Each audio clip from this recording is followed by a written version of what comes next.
ಪ್ರತಾಪ್ ಸಿಂಹಗೆ ಸಿಗಲ್ವಾ ಲೋಕಸಭೆ ticket? Social ಮೀಡಿಯಾದಲ್ಲಿ ಜೋರಾದ campaign. ಚಿಕ್ಕಮಗಳೂರಿನಲ್ಲಿ ತೀವ್ರಗೊಂಡ ಗೋ ಬ್ಯಾಕ್ ಶೋಭಕ್ಕ ಅಭಿಯಾನ. ವಿ ಸೋಮಣ್ಣಗೆ ಟಿಕೆಟ್ ಕೊಡಬಾರದು ಅಂತ ಆಗ್ರಹಿಸಿ ಬಿಜೆಪಿ ಕಾರ್ಯಕರ್ತರಿಂದ ಪ್ರತಿಭಟನೆ, ಆಕ್ರೋಶ. ಪುತ್ರ ಕಾಂತೇಶ್ಗೆ ಟಿಕೆಟ್ ಕೊಡಿಸೋದಕ್ಕೆ ಈಶ್ವರಪ್ಪ ಶತಾಯ ಪ್ರಯತ್ನ. ಎಲ್ಲದರ ಡೀಟೇಲ್ಸ್ ನೋಡ್ತಾ ಹೋಗೋಣ ಕರ್ನಾಟಕ ಟಾಪ್ 20ಯಲ್ಲಿ. ಬಿಜೆಪಿಯ ಹಾಲಿ ಸಂಸದ ಪ್ರತಾಪ್ ಸಿಂಹಗೆ ಟಿಕೆಟ್ ಸಿಗೋದು ಡೌಟ್ ಎನ್ನಲಾಗ್ತಾ ಇದೆ. ಈ ಬೆನ್ನಲ್ಲೇ ಸಂಸದ ಪ್ರತಾಪ್ ಸಿಂಹ ಪರ ಸಾಮಾಜಿಕ ಜಾಲತಾಣದಲ್ಲಿ ಕ್ಯಾಂಪೇನ್ ಜೋರಾಗಿದೆ.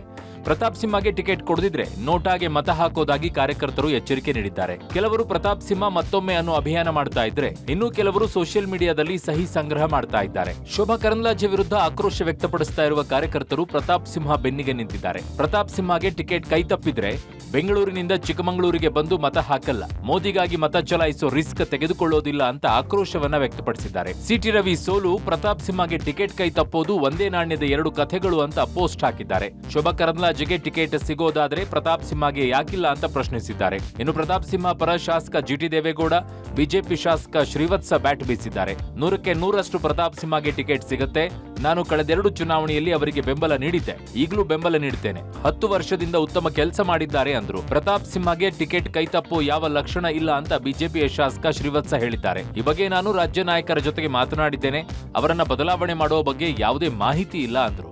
ಪ್ರತಾಪ್ ಸಿಂಹ 2 ಬಾರಿನೂ ಅವ್ರನ್ನ ಬೆಂಬಲಿಸಿದ್ದೀನಿ. 10 ವರ್ಷ ಒಳ್ಳೆ ಕೆಲಸ ಮಾಡಿದ್ದಾರೆ. ಎಲ್ಲರೂ ಪ್ರತಾಪ್ ಸಿಂಹ ಅವರಿಗೆ ಟಿಕೆಟ್ ಸಿಗುತ್ತೆ ಅನ್ನೋ ನಂಬಿಕೆ ಮೇಲೆ ಇದೆ. ನಮಗನ್ಸುತ್ತೆ ಪ್ರತಾಪ್ ಸಿಂಹ ಅವರ ಟಿಕೆಟ್ ಬಗ್ಗೆ ನನಗೆ ಯಾವ ಸಂಶಯವೂ ಕಾಡ್ತಾ ಇಲ್ಲ. ಬಹುತೇಕ ಅವರಿಗೆ ಟಿಕೆಟ್ ಅನ್ನ ಕೊಡ್ತಾರೆ. ಲೋಕಸಭೆ ಚುನಾವಣೆಗೆ ಬಿಜೆಪಿ ಕರ್ನಾಟಕ ಫಸ್ಟ್ ಲಿಸ್ಟ್ ಕುತೂಹಲ ಮೂಡಿಸಿದೆ. ಈ ಬಾರಿ ಕೆಲವು ಅಚ್ಚರಿಯ ಹೆಸರು ಕಾಣಿಸಿಕೊಳ್ಳಬಹುದು ಎಂಬ ಸುದ್ದಿ ದಟ್ಟವಾಗಿ ಹಬ್ಬಿದೆ. ಅದರಲ್ಲೂ ಮೈಸೂರು ಸಂಸದ ಪ್ರತಾಪ್ ಸಿಂಹಗೆ ಈ ಬಾರಿ ಟಿಕೆಟ್ ಕೈ ತಪ್ಪಬಹುದು. ಮೈಸೂರಿನ ರಾಜವಂಶಸ್ಥ ಯದುವೀರ್ಗೆ ಟಿಕೆಟ್ ಸಿಗಬಹುದು ಅಂತ ಹೇಳಲಾಗ್ತಾ ಇದೆ. ಯದುವೀರ್ ಒಡೆಯರ್ಗೆ ಟಿಕೆಟ್ ಘೋಷಿಸಿದ್ರೆ 3 ಕ್ಷೇತ್ರದಲ್ಲಿ ಲಾಭ ಸಿಗಲಿದೆ ಎಂಬುದು ಹೈಕಮಾಂಡ್ ಲೆಕ್ಕಾಚಾರ ಅಂತೆ. ಯದುವೀರ್ ಅವರಿಗೆ ಟಿಕೆಟ್ ನೀಡಿದ್ರೆ ಮೈಸೂರು, ಚಾಮರಾಜನಗರ, ಮಂಡ್ಯ ಜಿಲ್ಲೆಯ ಮೇಲೆ ಪ್ರಭಾವ ಬೀರಬಹುದು ಎನ್ನಲಾಗಿದೆ. ಯಾಕಂದ್ರೆ ಅವರ ಮೇಲಿನ ಅಪಾರ ಗೌರವ ಮತ್ತು ಭಕ್ತಿಯನ್ನ ಇಟ್ಕೊಂಡಿರುವ ಜನ ಬಿಜೆಪಿಗೆ ಮತ ಹಾಕಬಹುದು ಎಂಬ ಲೆಕ್ಕಾಚಾರ ಹೈಕಮಾಂಡ್. ಒಟ್ಟಾರೆ ಯದುವೀರ್ ಅವರಿಗೆ ಟಿಕೆಟ್ ಘೋಷಣೆ ಆದ್ರೆ ಅದು 3 ಲೋಕಸಭಾ ಕ್ಷೇತ್ರವನ್ನ ಗಮನದಲ್ಲಿ ಇಟ್ಕೊಂಡು ಉರುಳಿಸಬಹುದಾದ ರಾಜಕೀಯ ದಾಳ ಎನ್ನಲಾಗ್ತಿದೆ. ಚಿಕ್ಕಮಗಳೂರಿನಲ್ಲಿ ಗೋ ಬ್ಯಾಕ್ ಶೋಭಕ್ಕ ಅಭಿಯಾನ ಜೋರಾಗಿದೆ. ಸಂಸದೆ ಶೋಭಾ ಕರಂದ್ಲಾಜೆಗೆ ಟಿಕೆಟ್ ಬೇಡವೇ ಬೇಡ. ಜಿಲ್ಲೆಯಲ್ಲಿ 5 ಶಾಸಕ ಸ್ಥಾನವನ್ನ ಕಳ್ಕೊಂಡಿದ್ದೀವಿ. ಉಡುಪಿಯಲ್ಲಿ 5 ಶಾಸಕರಿದ್ದಾರೆ, ಆದ್ರೆ ಚಿಕ್ಕಮಗಳೂರಿನಲ್ಲಿ ಯಾರೂ ಇಲ್ಲ. ಈ ಬಾರಿ ಚಿಕ್ಕಮಗಳೂರು ಅವ್ರಿಗೆ ಟಿಕೆಟ್ ಕೊಡಬೇಕು. ಉಳಿಸಿ ಬಿಜೆಪಿ ಉಳಿಸಿ, ಶೋಭಕ್ಕನ ಕಳಿಸಿ, ಬಿಜೆಪಿಯನ್ನ ಉಳಿಸಿ ಅಂತ ಬಿಜೆಪಿ ಕಚೇರಿಯಲ್ಲೇ ಚುನಾವಣಾ ನಿರ್ವಹಣಾ ಸಮಿತಿ ಸದಸ್ಯ ಅರ್ಗ ಜ್ಞಾನೇಂದ್ರ ಹಾಗೂ ಭಾನುಪ್ರಕಾಶ್ ಮುಂದೆ ಕಾರ್ಯಕರ್ತರು ಧರಣಿಯನ್ನ ಮಾಡಿದ್ದಾರೆ. ಇನ್ನು ಈ ಬಗ್ಗೆ ಮಾತನಾಡಿದಂತಹ ಮಾಜಿ ಸಚಿವ ಸಿಟಿ ರವಿ, ಯಾರೇ ಅಭ್ಯರ್ಥಿ ಆದ್ರೂ ಮೋದಿ ನಮ್ಮ ಅಭ್ಯರ್ಥಿ ಅಂತ ಕೆಲಸ ಮಾಡಬೇಕು.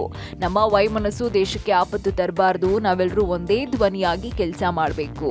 ನನ್ನ ಬಳಿ ವೈಯಕ್ತಿಕವಾಗಿ ಮಾತನಾಡಿದವ್ರಿಗೂ ಇದನ್ನೇ ಹೇಳ್ತೀನಿ, ಮತ್ತೊಮ್ಮೆ ಮೋದಿ ಅನ್ನೋದೇ ನಮ್ ಗುರಿ. ನಿಮ್ಮ ಭಾವನೆ ತಿಳಿಸೋದಕ್ಕೆ ಬೇರೆ ಮಾರ್ಗಗಳು ಇದೆ ಅಂತ ಸಿಟಿ ರವಿ ತಿಳಿಸಿದ್ದಾರೆ. ಪಾರ್ಟಿ ಯಾರಿಗೆ ಟಿಕೆಟ್ ಕೊಡಲಿ, ಬಿಜೆಪಿ ಅನ್ನೋದನ್ನ ಮರೆಯದೆ ಕೆಲಸ ಮಾಡಬೇಕು ಅನ್ನೋದು ನನ್ನ ವಿನಂತಿ. ನೀವು ದೇಶವನ್ನು ನೋಡಿ, ದೇಶದ ನಾಯಕತ್ವವನ್ನು ನೋಡಿ, ಯಾರೇ ಅಭ್ಯರ್ಥಿ ಆದರೂ ಕೂಡ ಮೋದಿಯವರೇ ನಮ್ಮ ಅಭ್ಯರ್ಥಿ ಅಂತ ಭಾವನೆ ಇಟ್ಕೊಂಡು ಕೆಲಸ ಮಾಡಬೇಕು. ನಮ್ಮ ವೈಮನಸ್ಸು ಅದು ದೇಶಕ್ಕೆ ಆಪತ್ತು ತರಬಾರದು. ತುಮಕೂರು ಜಿಲ್ಲೆಯಲ್ಲಿ ಮಾಜಿ ಸಚಿವ ವಿ ಸೋಮಣ್ಣ ವಿರುದ್ಧ ಬಿಜೆಪಿ ಕಾರ್ಯಕರ್ತರು ಟೈರ್ಗೆ ಬೆಂಕಿ ಹಚ್ಚಿ ಗೋ ಬ್ಯಾಕ್ ಸೋಮಣ್ಣ ಅಂತ ಘೋಷಣೆ ಕೂಗಿ ಪ್ರತಿಭಟನೆ ಮಾಡಿದ್ದಾರೆ. ಸೋಮಣ್ಣಗೆ ಟಿಕೆಟ್ ಕೊಡದಂತೆ ಚಿಕ್ಕನಾಯಕನಹಳ್ಳಿ, ಗುಬ್ಬಿ, ತಿಪಟೂರು, ತುರುವೇಕೆರೆ ತಾಲೂಕಿನ ಬಿಜೆಪಿ ಕಾರ್ಯಕರ್ತರು ವಿರೋಧ ವ್ಯಕ್ತಪಡಿಸಿದ್ದಾರೆ. ತಿಪಟೂರು ತಾಲೂಕಿನ ಕೆಬಿ ಕ್ರಾಸ್ನಲ್ಲಿ ಬಿಜೆಪಿ ಕಾರ್ಯಕರ್ತರು ಹಾಗೂ ಮುಖಂಡರು ಪ್ರತಿಭಟನೆ ಮಾಡಿ ಆಕ್ರೋಶ ವ್ಯಕ್ತಪಡಿಸಿದರು. ತುಮಕೂರು ಜಿಲ್ಲೆಗೆ ಸೋಮಣ್ಣ ಅವರ ಕೊಡುಗೆ ಏನೂ ಇಲ್ಲ, ಹಾಗಾಗಿ ಸೋಮಣ್ಣಗೆ ಟಿಕೆಟ್ ಕೊಡಬಾರದು ಅಂತ ಆಗ್ರಹಿಸಿದ್ದಾರೆ. ಸೋಮಣ್ಣಗೆ ಟಿಕೆಟ್ ಕೊಡೋ ಬದಲು ಸ್ಥಳೀಯ ನಾಯಕ ಜೆಸಿ ಮಾಧುಸ್ವಾಮಿಗೆ ಟಿಕೆಟ್ ಕೊಡುವಂತೆ ಪಟ್ಟು ಹಿಡಿದಿದ್ದಾರೆ. ವಲಸೆ ಬಂದಿರುವ ವಿ ಸೋಮಣ್ಣಗೆ ಟಿಕೆಟ್ ಕೊಟ್ಟಿದೆ ಆದಲ್ಲಿ ಕಟ್ಟಿಟ್ಟ ಬುತ್ತಿ. ಸೋಮಣ್ಣ ಜಿಲ್ಲೆಗೆ ಬಂದ್ರೆ ಗ್ರಹಣ ಹಿಡಿಯುತ್ತೆ, ಜನರು ವನವಾಸ ಬೀಳ್ಬೇಕಾಗತ್ತೆ ಅಂತ ಆಕ್ರೋಶ ವ್ಯಕ್ತಪಡಿಸಿದ್ದಾರೆ.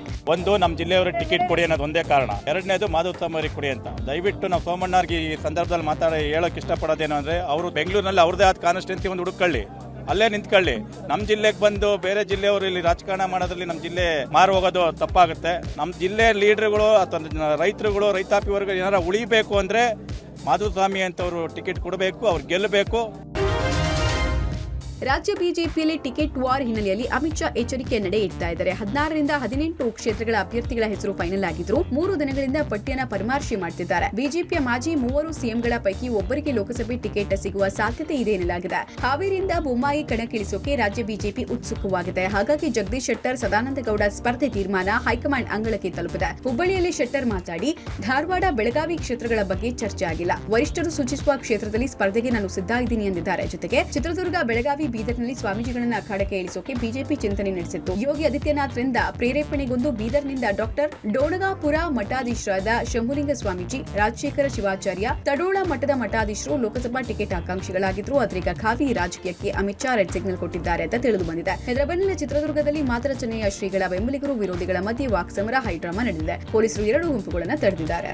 ಪಕ್ಷದ ವರಿಷ್ಠರು ಎಲ್ಲಿ ಸ್ಪರ್ಧೆ ಮಾಡಬೇಕು ಅಂತ ಹೇಳ್ತಾರೆ ಅಲ್ಲಿ ನಾನು ಸ್ಪರ್ಧೆ ಮಾಡಲಿಕ್ಕೆ ತಯಾರಿದ್ದೇನೆ. ಇಲ್ಲ ಎಲೆಕ್ಷನ್ ಕ್ಯಾಂಪೇನ್ ಮಾಡಬೇಕು, ಸಂಘಟನೆಯಲ್ಲಿ ತೊಡಗಿಸಿರ್ತೀನಿ ಅಂದರೆ ಅದಕ್ಕೂ ತಯಾರಿದ್ದೀನಿ ಅಂತ ನಾನು ಮೊದಲಿಂದ ಫ್ರಮ್ ಬಿಗಿನಿಂಗ್ ಹೇಳ್ತಿದ್ದೆ. ಎಲ್ಲದಕ್ಕೂ ಅದು ಯಾವ ಕ್ಷೇತ್ರದಿಂದ ಮಾಡಬೇಕು ಅನ್ನುವಂಥದ್ದು ಇನ್ನೂವರೆಗೆ ನನ್ನ ಜೊತೆ ಚರ್ಚೆ ಮಾಡಿಲ್ಲ. ಅವ್ರು ಎಲ್ಲಿ ಹೇಳ್ತಾರೆ ಅಲ್ಲಿ ಚರ್ಚೆ ನನ್ನ ಜೊತೆ ಇನ್ನೂ ವರಿಷ್ಠರು ಯಾವುದೇ ರೀತಿ ಮಾತಾಡಿ ಇದೇ ಕ್ಷೇತ್ರ ಅಂತ ನಾನು ಹೇಳೋದಲ್ಲ. ವರಿಷ್ಠರು ಎಲ್ಲಿಲ್ಲ ಅಂತ ಹೇಳ್ತಾರೆ ಅಲ್ಲಿ. ಲೋಕಸಭೆ ಚುನಾವಣೆ ಹತ್ತಿರವಾಗ್ತಾ ಇದ್ದು ಟಿಕೆಟ್ಗಾಗಿ ಲಾಬಿ ಶುರುವಾಗಿದೆ.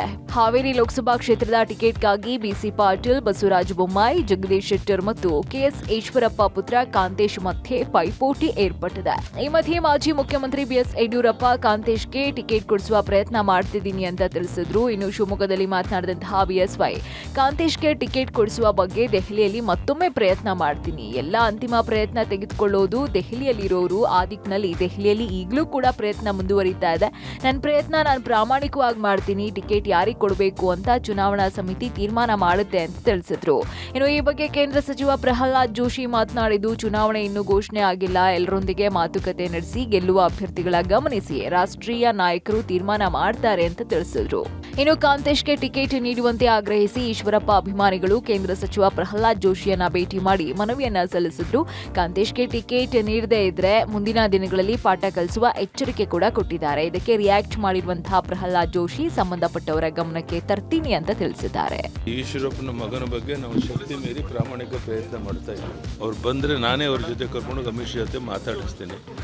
ನಮ್ಮ ಮಗನಿಗೆ ಸೀಟ್ ಕೊಡ್ಸೋಕೆ ಏನು ಬೇಕೋ ನನ್ನಿಂದ ಆಗೋಲ್ಲ ಪ್ರಾಮಾಣಿಕ ಪ್ರಯತ್ನ ನಾನು ಮಾಡೋಕ್ಕೆ ಸಿದ್ಧ ಇದ್ದೀನಿ. ಅವೆಲ್ಲವನ್ನೂ ಸಹಿತ ನಮ್ಮ ರಾಷ್ಟ್ರೀಯ ನಾಯಕರು ಸೂಕ್ತವಾಗಿ ಎಲ್ಲರಿಗೂ ಏನು ಮಾತಾಡಬೇಕು ಒಂದು ಸರ್ತೆ ಫೈನಲ್ ತೀರ್ಮಾನ ಆದ ನಂತರ ಎಲ್ಲರಿಗೂ ಮಾತಾಡಿ ಸಮಾಧಾನ ಪಡಿಸುವಂಥ ವ್ಯವಸ್ಥೆ ನಮ್ಮ ಪಕ್ಷದಲ್ಲಿದೆ. ಅದನ್ನು ನಾವು ಮಾಡ್ತೀವಿ.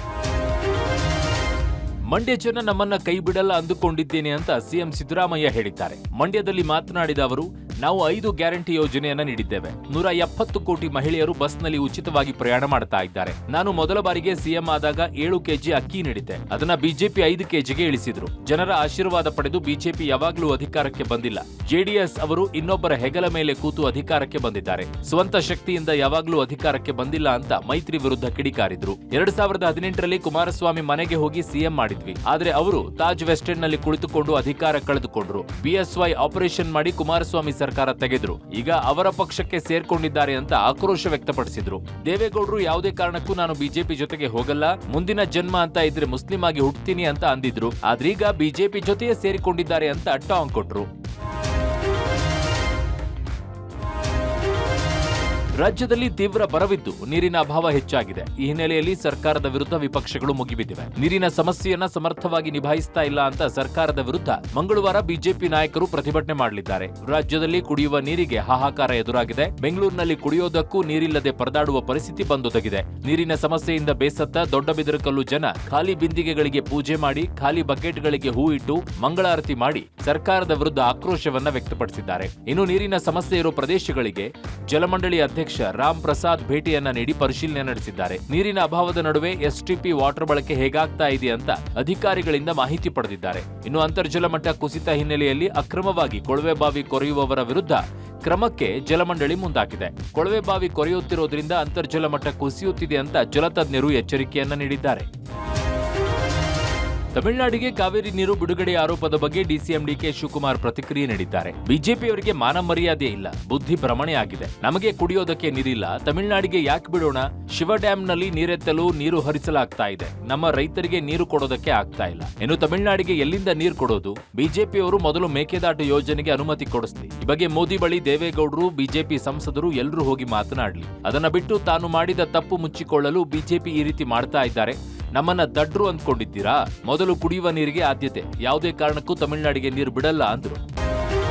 ರಾಜ್ಯದಲ್ಲಿನ ಜಲಕ್ಷಾಮದ ಬಗ್ಗೆ ಮಾಜಿ ಸಿಎಂ ಎಚ್.ಡಿ. ಕುಮಾರಸ್ವಾಮಿ ಟ್ವೀಟ್ ಮಾಡಿ ಕಿಡಿಕಾರಿದ್ದಾರೆ. ರಾಜ್ಯ ಇತಿಹಾಸದಲ್ಲಿ ಕಂಡು ಕೇಳರಿಯದ ಬರ ಇದೆ, ಜಲಕ್ಷಾಮ ಬಿಗಡಾಯಿಸಿದೆ, ಹನಿ ನೀರಿಗೂ ತತ್ವಾರ, ಜನ ಜಾನುವಾರುಗಳ ಹಾಹಾಕಾರ ಇದೆ. ಪರಿಸ್ಥಿತಿ ಹೀಗಿದ್ರು ಕಾಂಗ್ರೆಸ್ ಸರ್ಕಾರ ಕೋಟಿ ಕೋಟಿ ರೂಪಾಯಿ ಜನರ ತೆರಿಗೆ ಹಣ ಸುರಿದು ಗ್ಯಾರಂಟಿ ಸಮಾವೇಶಗಳನ್ನ ಮಾಡ್ತಾ ಇದೆ. ರೋಮ್ ಹೊತ್ತಿ ಉರಿತಾ ಇದ್ರೆ ನೀರು ಪಿಟಿಲ್ ಬಾರಿಸ್ತಾ ಇದ್ದ ಸಿದ್ದರಾಮಯ್ಯ ಅವರೇ, ನೀವೇ ನಮ್ಮ ನೀರು, ರಾಜ್ಯದ ಪಾಲಿನ ಝೀರೋ. ನಿಮ್ಗೆ ಜನರ ಚಿಂತೆ ಇಲ್ಲ, ಚುನಾವಣೆ ಚಿಂತೆ ಅಷ್ಟೇ. ಆ ಚಿಂತೆಯೇ ನಿಮ್ಮ ಪಕ್ಷ. ಸರ್ಕಾರಕ್ಕೆ ಚಿತೆ ಆಗತ್ತೆ. ಇದು ಜನರೇ ನುಡಿತಾ ಇರುವಂತಹ ಭವಿಷ್ಯ. ಪ್ರಜೆಗಳ ಮಾತು, ಆ ಪರಮೇಶ್ವರನ ಮಾತು ಎರಡೂ ಒಂದೇ, ಸುಳ್ಳಾಗುವುದಿಲ್ಲ.